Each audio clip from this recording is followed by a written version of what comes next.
देश को सर्वाधिक प्रधानमंत्री देने वाली धरती, शाम अवध और सुबह बनारस से सजी संवरी धरती,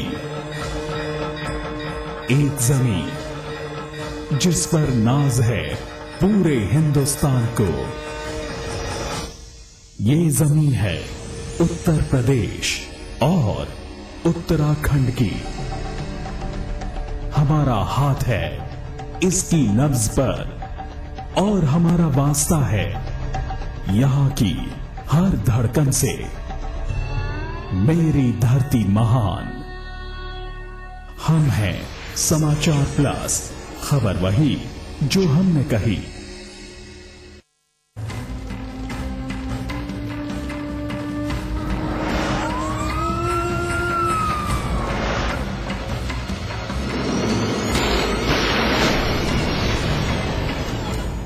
घर का इकलौता चिराग जिसकी कमाई से परिवार का गुजारा चलता था।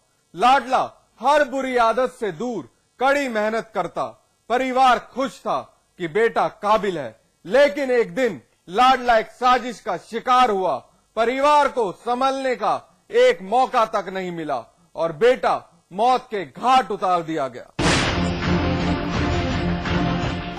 घर में मातम पसरा है। माँ, बीवी, बच्चे सभी तड़प रहे हैं। बुजुर्ग माँ बेटे की याद में चीख रही है।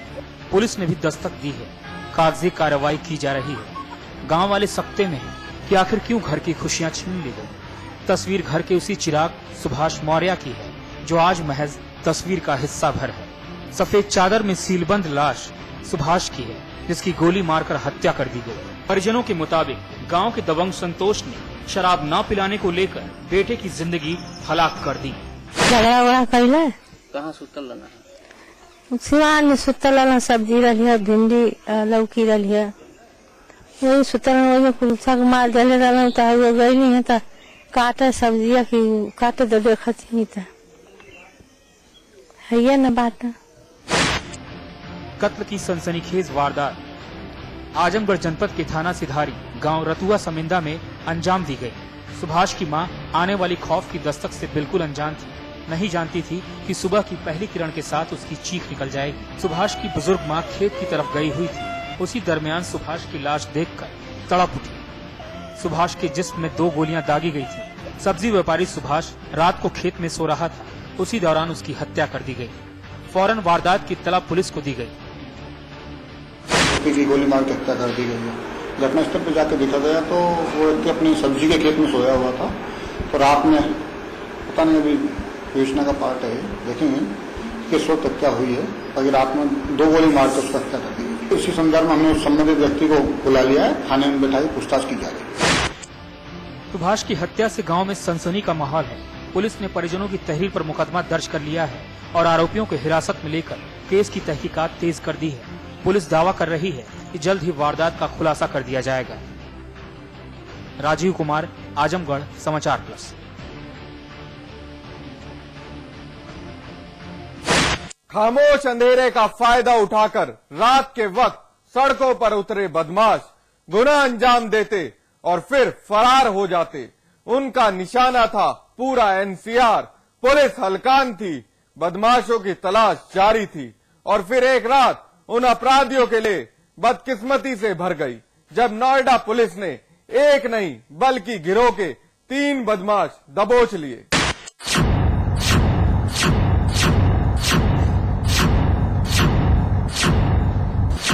नोएडा का थाना सेक्टर 58।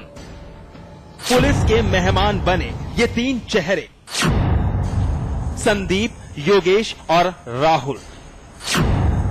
तीनों के चेहरे का रंग फीका पड़ा है, लेकिन यकीन मानिए जब इन चेहरे से मासूमियत का मुखौटा हटेगा तो आप दंग रह जाएंगे।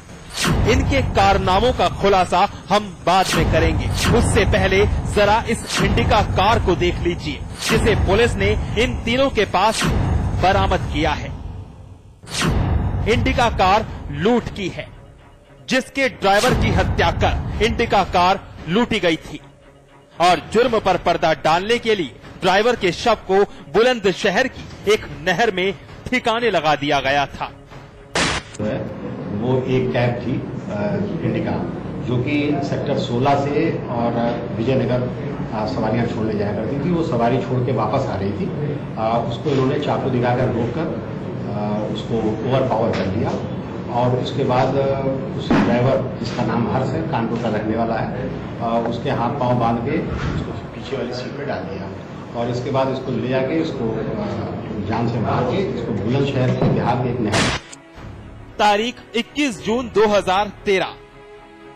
ड्राइवर हर्ष इंडिका से नोएडा के ममूरा चौक की तरफ बढ़ रहा था। अचानक रात के अंधेरे में 3 लोगों ने कार रुकवाई और सेक्टर 37 चलने के लिए कहा। ड्राइवर हर्ष आने वाली मौत की दस्तक से बेखबर था।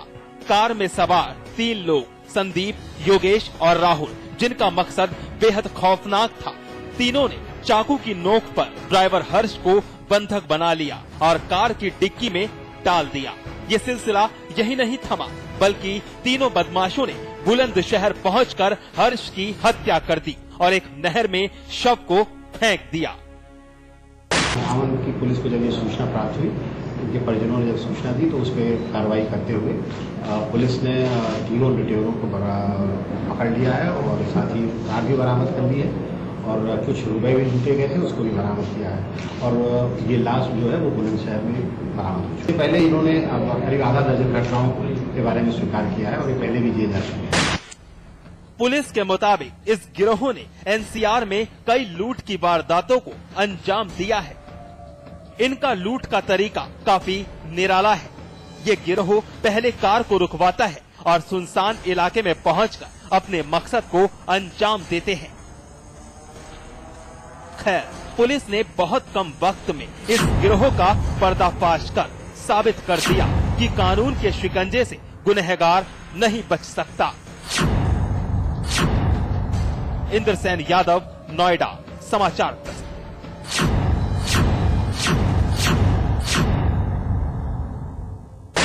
एनकाउंटर में आज बस इतना ही, लेकिन हमारी आपसे अपील, मुस्तैद रहिए। जुर्म की हर उस दस्तक को सुनिए जो कभी भी आपकी दहलीज पर दस्तक दे सकती है। नमस्कार।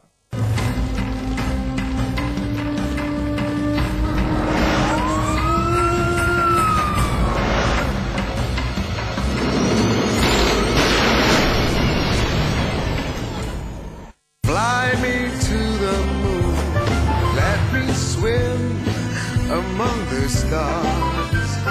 You are what I see, all that I worship. Fly me. North Eye, live closer to the moon.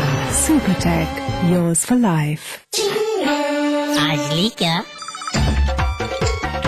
Interestingly,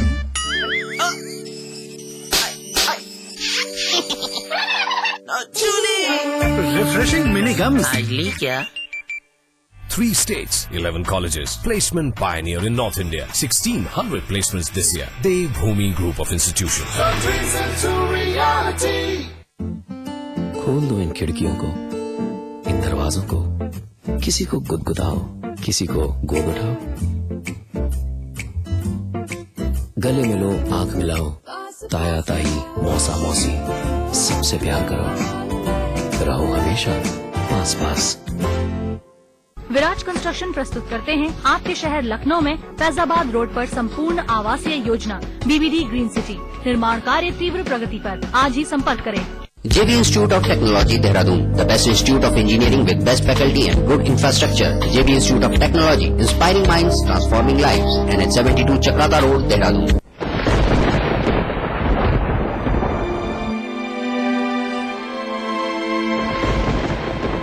Uttarakhand में जल प्रलय, हर ओर मचा हाहाकार। जनता लगा रही मदद की गुहार। इस दुख की घड़ी में बाढ़ पीड़ितों के लिए समाचार प्लस और सुपरटेक की साझा मुहिम। राहत लेकर चलो उत्तराखंड। इस मुहिम में शामिल होने के लिए इन नंबरों पर संपर्क करें। 0958222540, 012046463000। राहत लेकर चलो उत्तराखंड।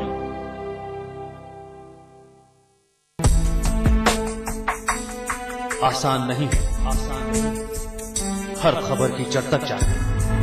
हर हाल में संयम बनाए रखना, संयम बनाए रखना। बड़ी हस्तियों से बेबाक और निर्भीक चर्चा आसान नहीं, आसान नहीं। लगातार बड़े बड़े खुलासे करते रहना, खुलासे करते रहना। हर पल अग्नि परीक्षा के लिए तैयार रहना, तैयार रहना। आसान नहीं है सच की राह पर चलते रहना, पर अगर साथ हो आपका तो कोई भी चुनौती बड़ी नहीं। समाचार प्लस, खबर वही जो हमने कही, जो हमने कही। उत्तराखंड में बारिश ने बिगाड़े हालात, कई जगहों पर राहत और बचाव कार्य में आ रही हैं दिक्कतें। अभी भी फंसे हुए हैं 15,000 लोग। पौड़ी की थलीसैंण तहसील के पैठानी में बादल फटा, कई मवेशी बहे, मलबे में दबी कई गाड़ियां। श्रीनगर के सिरोबगढ़ में धंसती जा रही पहाड़ी, राष्ट्रीय राजमार्ग 58 पर आवागमन बाधित। चमोली के थराली ब्लॉक का भी संपर्क टूटा।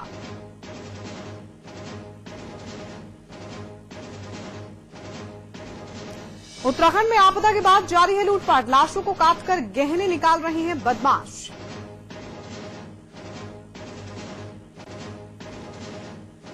आपदा के बाद पहली बार सामने आए राहुल गांधी, दिल्ली में राहत सामग्री से भरे ट्रकों को दिखाई हरी झंडी। पौड़ी में डीएम और एसपी के साथ बैठक की निभाई रस्म।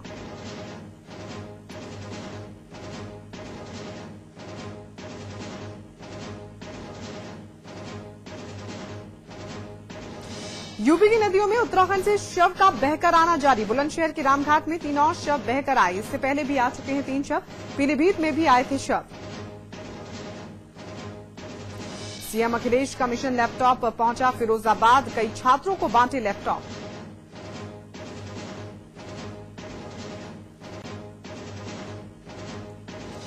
सिद्धार्थनगर जिला अस्पताल के डॉक्टर्स की लापरवाही ने ली महिला की जान। ऑपरेशन के दौरान सर्जन ने पेट में छोड़ा तौलिया, इन्फेक्शन से हुई महिला की मौत। श्रीनगर में सेना के काफिले पर हमला, फायरिंग में सेना के 8 जवान शहीद। कल प्रधानमंत्री और सोनिया गांधी जा रहे हैं कश्मीर। और हिट एंड रन केस में बढ़ी सलमान खान की मुश्किलें, दबंग पर चलेगा गैर इरादतन हत्या का केस, 10 साल की हो सकती है सजा।